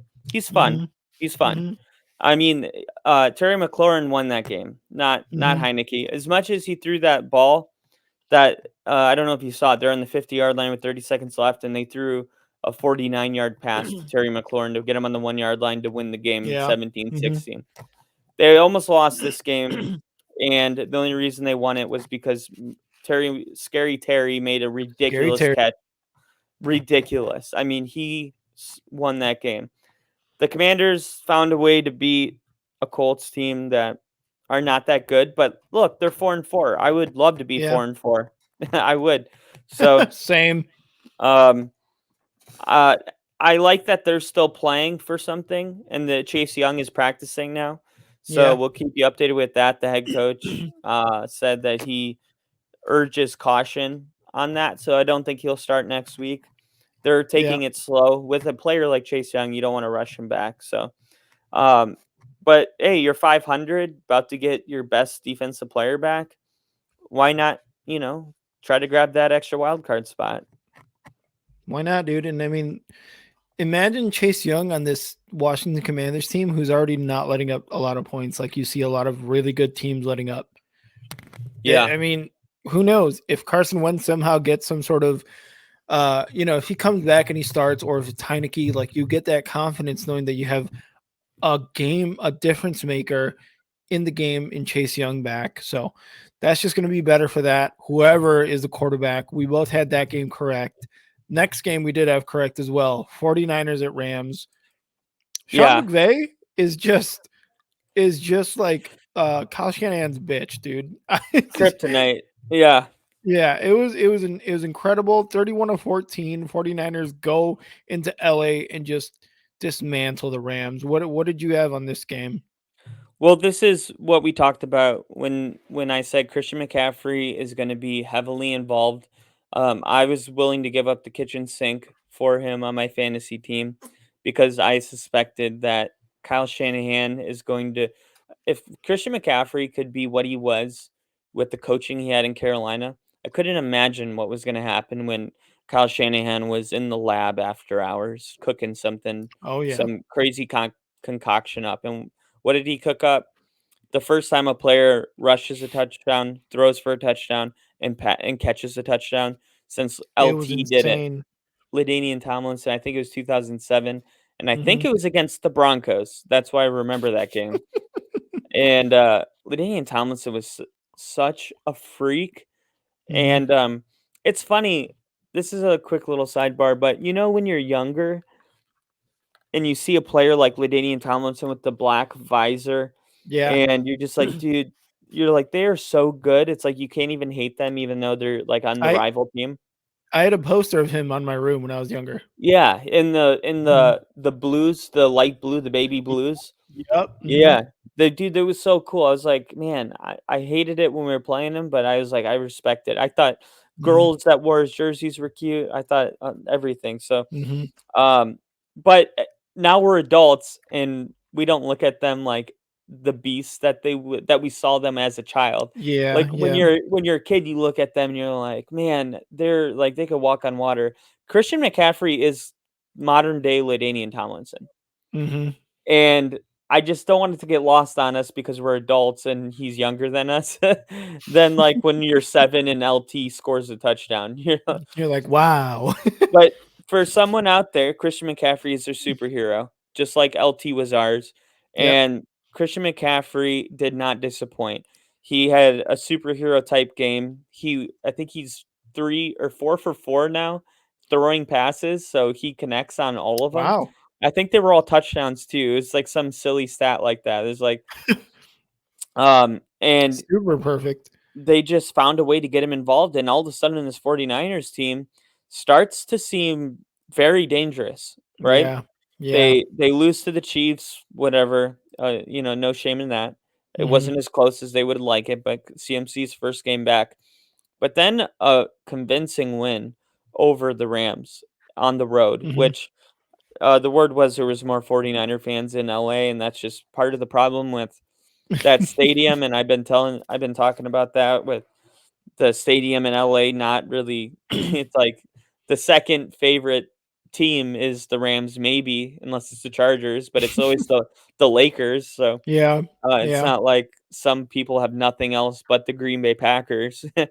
um, so yeah, the 49ers, they had a really, really strong win. Now playing the Chargers coming off a bye. This is a game I want to watch. This is like a real, because you get stuck in the middle because Mhm. you watch them lose to the Broncos on Sunday night, and then you see them win some really good games, and then you see them lose some head scratchers where you're like, how did they lose that game? And then they get CMC and they lose to the Chiefs, but then they beat the Rams really bad. So Yep. you're right there. You're kind of leaning towards good.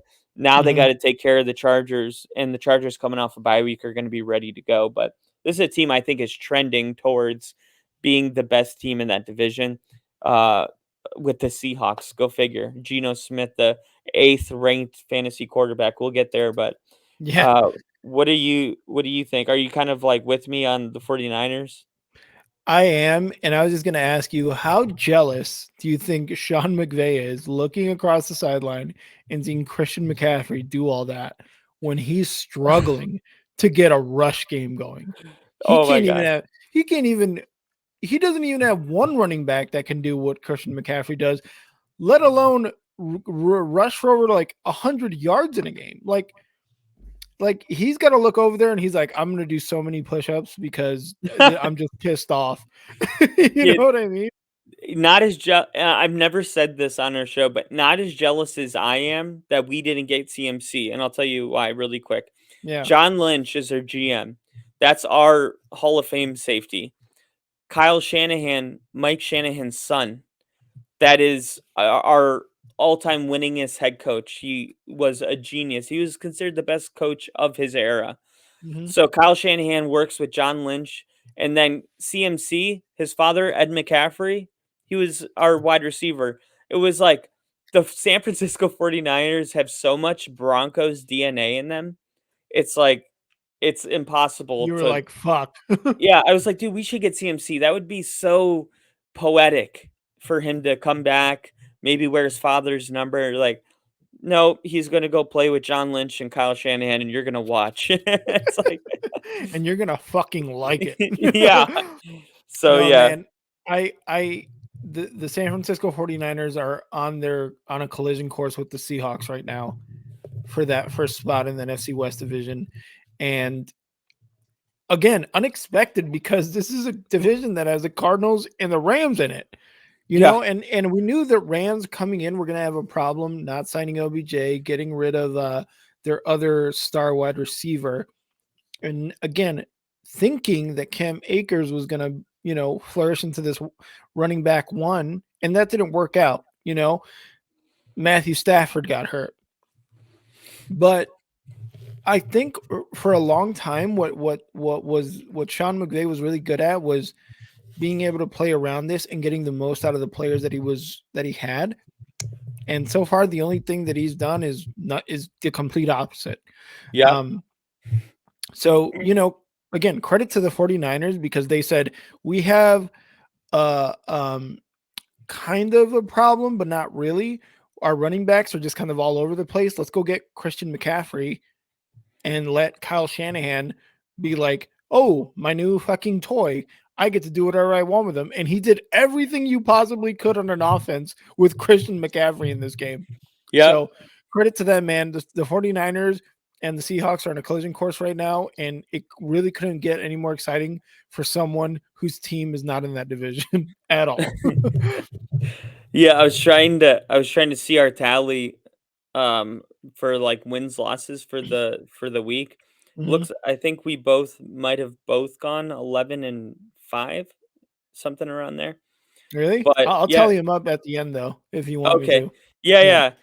It's just that we're doing pretty well like overall. We're not bad. We are honestly not bad. And in the ones we agree on together, we got all of those right besides the Monday night game. But For the Bengals. yeah, Yeah. that was the only one that we missed. But moving on to our next game, My we game of got the week.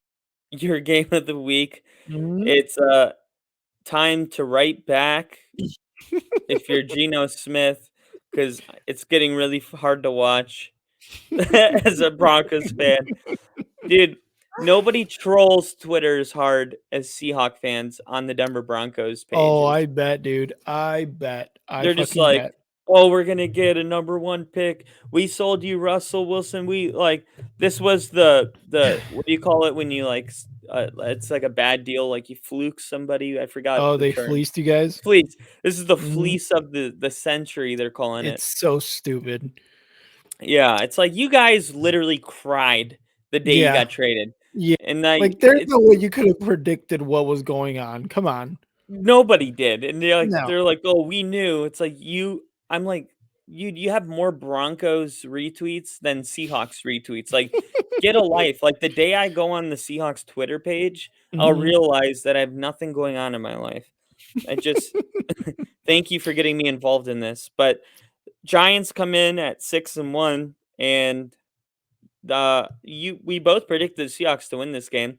Yep. Um, Seattle's a hard place to play, and Mhm. going to the game week 1, it is very loud, Mhm. louder than I guess I thought, but the Giants weren't able to really get anything going, and Daniel Jones seemed a little just shaky, couldn't get into a rhythm, and the Yeah. Seahawks almost score 30 points. This game wasn't close, and I think once you start having 14-point wins over good teams, that's Mhm. when people will take you serious. Like if they beat the Giants by 3, we'd probably be like, "Oh, the Giants Seahawks are we got them kind of together with how Yeah. talent-wise we see them." But no, they handled the Giants throughout the entire game.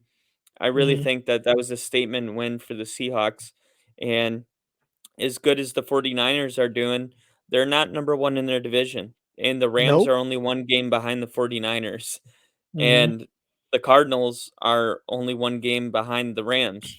I mean, this still is anyone's division, and Yeah. the Seahawks are like, "No, we're gonna run away with this, and we're gonna get our 5th win and be number 1 in the NFC West." Um, are the Seahawks are the Seahawks good? The Seahawks are good. This is actually one of the afternoon games that I was actually able to catch. And we said this, right? going into Seattle is a tough place to play, and the fact that they have a 5-3 record, we both live in Washington. Like, we should probably be at a Seahawks game sometime. You know what I mean? Like, just to catch the energy in the city, because it looks amazing. Because when Daniel Jones and the Giants were up, dude, it was so loud. At least from what I was watching on TV. Like, there's no way anyone can go into Seattle right now, into the 12th man stadium, and think I'm going to get an easy win or we're going to have a great offensive game, because that shit is just insane. And couple that with the fact that Geno Smith ain't fucking riding back and throwing for fucking, what is it, 2 touchdowns, 212 yards. Like, like with DK Metcalf and Tyler Lockett, who had dropped the pass, and Geno Smith said, you know what, I'm going to throw it to you again. Bam, touchdown.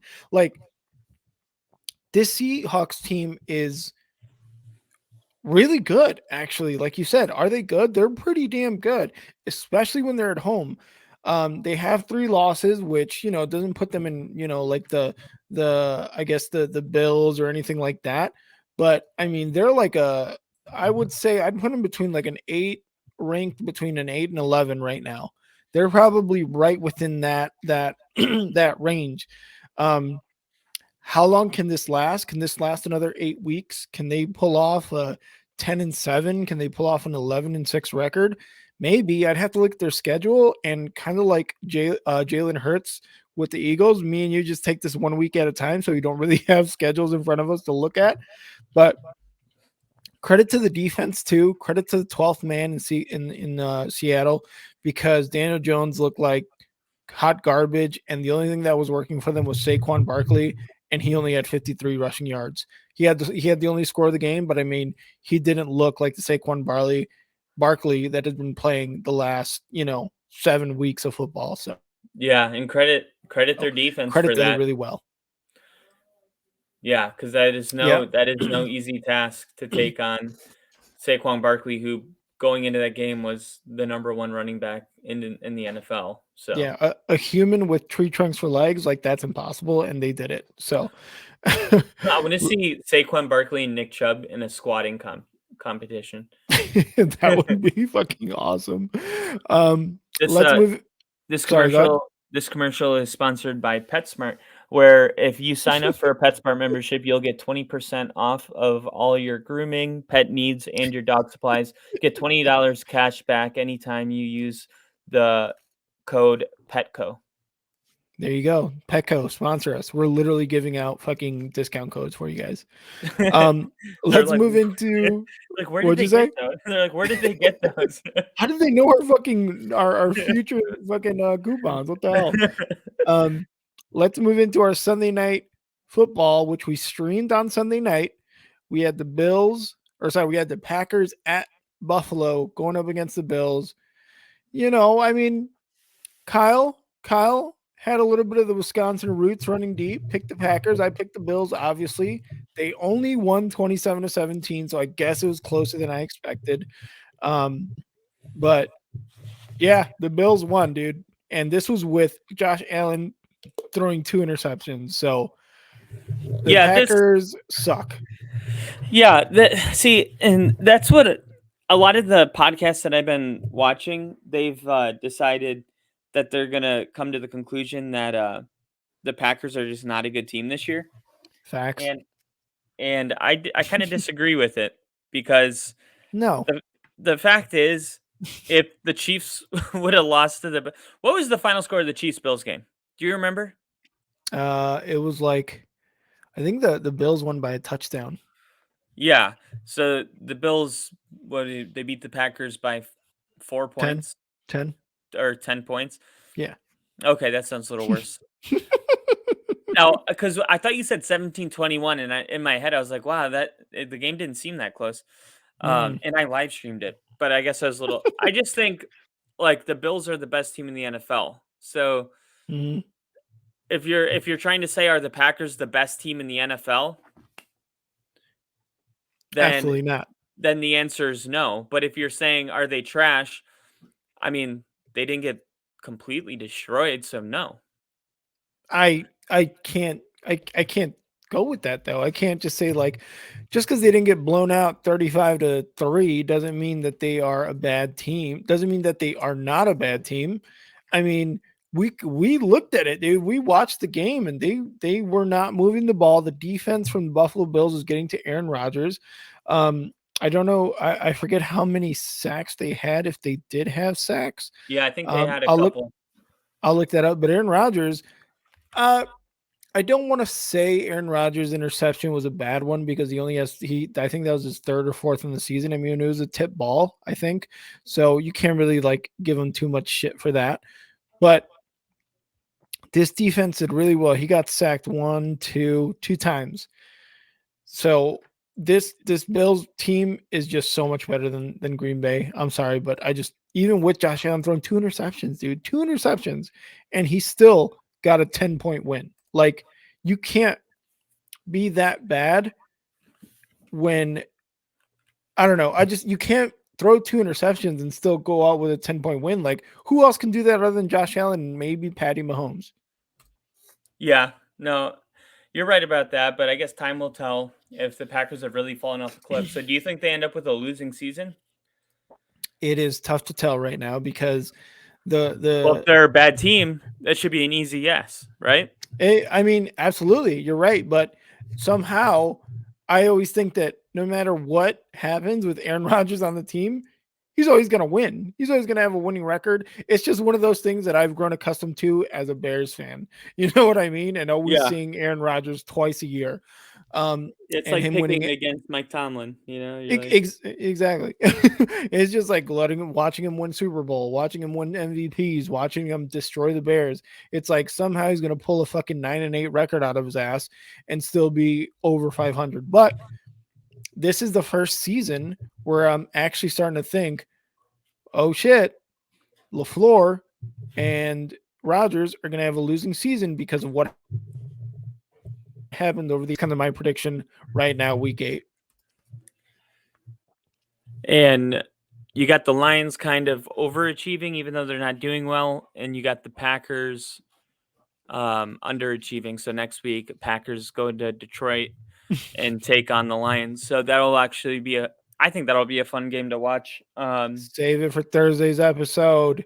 I'll save it for Thursday, but it's just a heads up, just to look I ahead. like it. I And like it. then we had the Battle of Ohio, which I was thinking there's got to Yep. be something better worth fighting for. And then Then the the, Battle the, of Meth Capital, USA. that's what they called it, like tonight on the Battle of Ohio. And I'm like, if I didn't know this was a football game and I just heard Battle of Ohio, I'd be like, next. You're like, Talk oh to no. me. Yeah, talk to me when the Statue of Liberty is being battled for something. You're like, wait, a bunch of meth heads fighting for $20? What's going on? It's like Um Ohio. No, you can have that. what a weird game. I was actually at work. So we're recording this after the Monday night game. Kyle saw most of it, but look, one of my predictions was that Joe Burrow was going to look kind of bad in this game.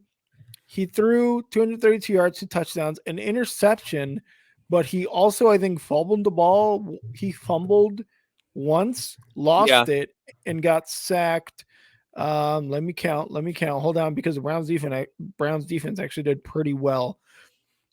He got sacked 1, 2, 3, 4, 5. No, 4 times. That was good. That was good. He got sacked 4 times, so he looked bad. Obviously, the sacks aren't really on him, although I'd have to watch the highlights to see if they were. But you could probably speak more about the Battle of Ohio than I can. So Yeah. go ahead with this game. Well, the stat lines, this is a great example that they don't always tell the whole story because Joe Burrow had 1 fantasy point going into the halftime. Wow. He had absolutely like nothing going for him. Wow. He was awful. There was nothing going on, and the Cleveland was up. What was it, 11-0, Mm-hmm. and then I think they got another touchdown. This game like was never close, and a Mm-hmm. lot of garbage time.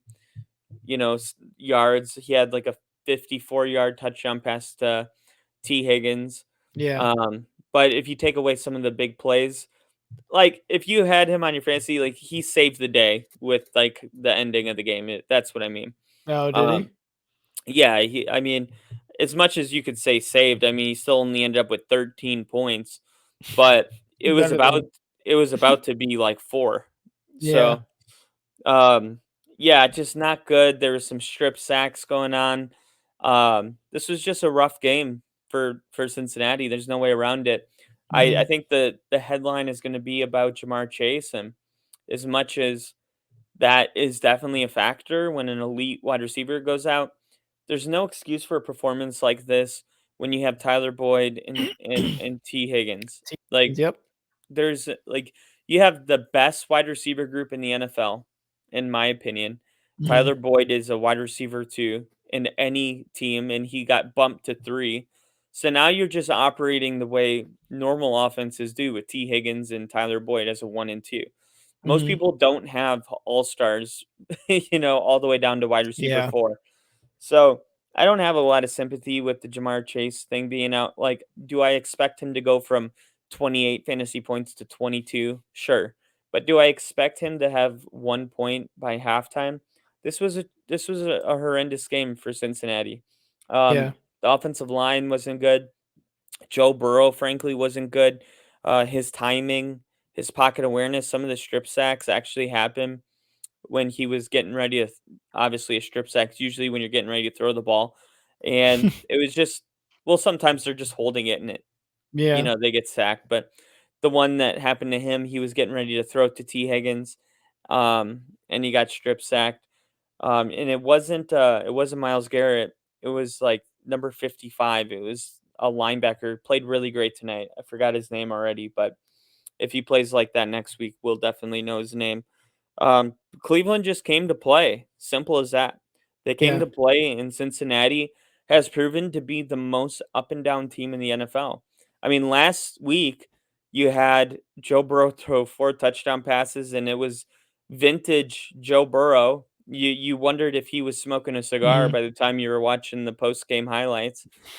I mean, that's how good he was. And then this week comes around and it's like back to the drawing board. Yeah. It's funny.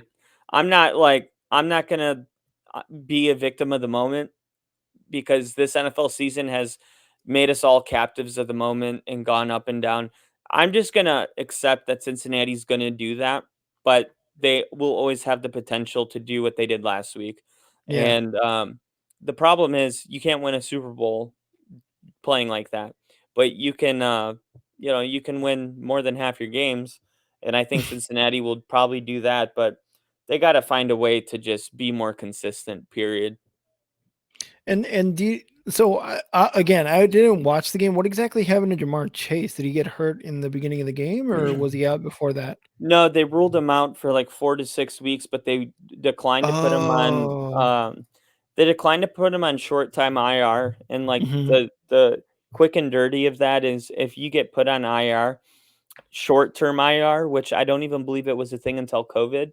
And then Mhm. when the COVID year happened, they were like, "Okay, we're gonna introduce short-term IR, so you can move a player from there and then bring in a player from the practice squad to fill that role, but it's only Mhm. for 6 weeks, I believe."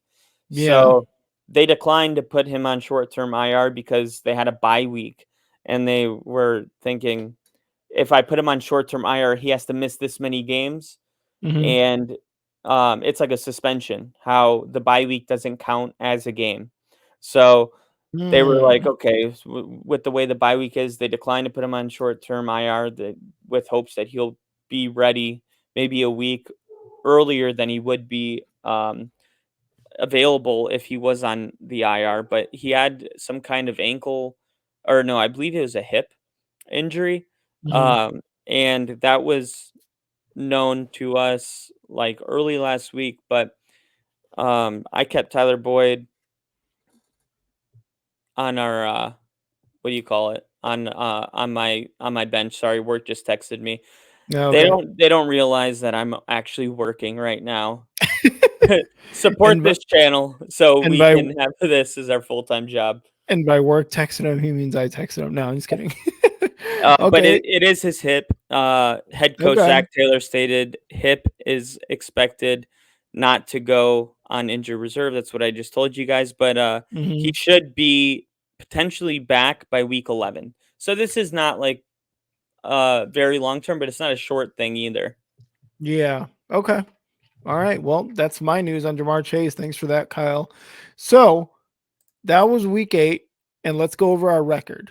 So overall, on games we've agreed on, we are 40-21. So clap it up for us in this really like topsy turvy ass season so far. We're 40-21. We're getting better. We're getting a lot better. Um, Kyle still has the better record over me, 18-15. I am at 15-18. I'm 3 games under right now. This is not fun. But I think we've yet to come up with a punishment, but we'll definitely come up with something Mm. for it. All right. Kyle, how you feeling about their record? I'm feeling pretty good, honestly. Like you said, it's been a really up and down season. I think we started really, really bad, kind of. We start out bad. I mean, but the Jets were good and the Giants were good, and we just didn't believe. And Nope. then, Yep. it's been weird. But yeah, being 500, that's not bad. That's not Not at bad. all. And if you want to be 500, go ahead and hit that subscribe button, push that big red button, Goddamn right. and you can be the smartest football knowledge guy around your football friends. You just won't know Whatever their names. whatever that means, Kyle. Thanks. Let's go into some fantasy talk. And Kyle, if you were watching, not Kyle, but if you guys were watching our live stream yesterday, you saw me begging for another Josh Allen, Stephon Diggs connection. And why? Because I lost by 1.42 points this week. Ah, And Josh Allen, those 2 interceptions, if that didn't happen, would have gotten me the win. But also, technically, you lost by 1.6, which is less than 1.42. 6. Yeah, because you lost by the point 0.4 from catch 22, and then you lost by point 0.2. So point 0.2 plus point 0.4 is point 0.6 plus 1 total point, so 1.6. No, 1 1.42. agree to disagree. Agree to disagree. I mean, it's literally right there. That's here. Hold on. Let me see. Focus. There you go. If it's 1.6, let Kyle know. Or if it's 1.42, like I said, let me know. Anyway, Wait, you know wait, who else I blame for my loss is fucking Evan McPherson missing an extra point and a field goal. You yeah, that scumbag. is why you lost. That is That's the literally why I You lost. shouldn't even be mad at the Stefan Diggs thing.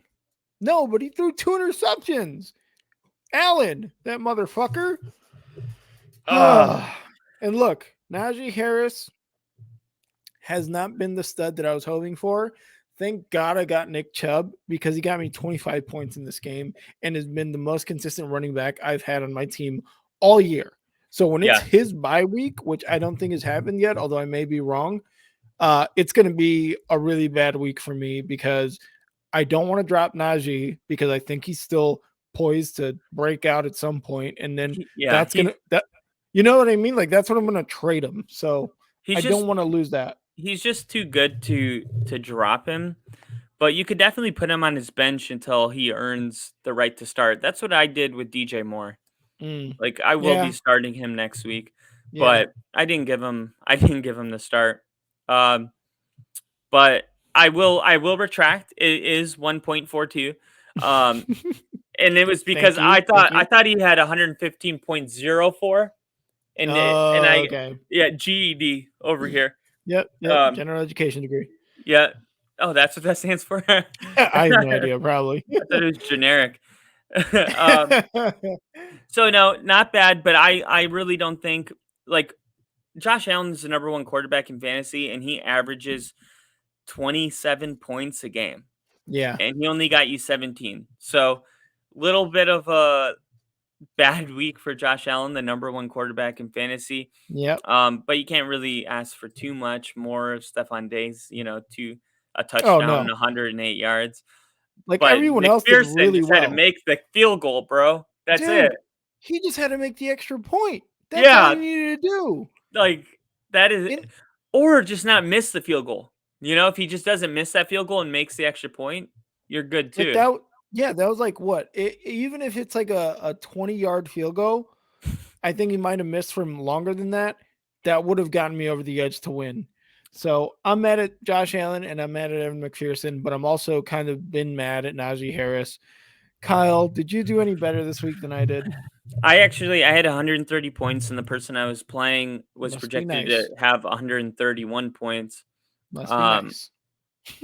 and he had T. Higgins and Joe Burrow. After the Wow. terrible games, they both had 13 points, and I won by 15. It was an amazing swap of Mhm. projection win probability went from like 80 for him to 100 in just one game for me. So Mm. I ended up winning. I'm starting to score like at least 130 every week now. I got Kamara, who's really hit stride. He had 3 total touchdowns. And then Savage. Mike Evans, Zach Ertz has become the number 3 tight end in fantasy. Mhm. Um, I right now my problem is I'm too loaded. Like I don't know who to start. It's like, do I bench Kenneth Walker?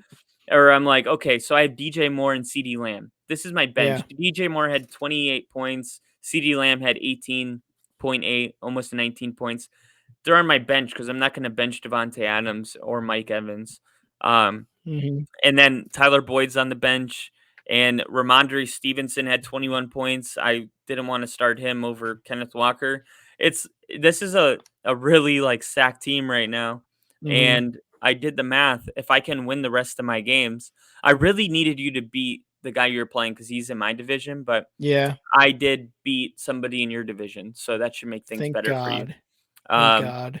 and then next week, I play the guy that's number 1 in my division, which is a little, I guess, more personal than you guys probably care to know, but you guys know what it's like if you play fantasy. You start Oh, caring yeah. about those matchups Oh, a yeah. little more. 100%. 100%. But yeah, uh, it's funny. Honestly, there might be a trading coming.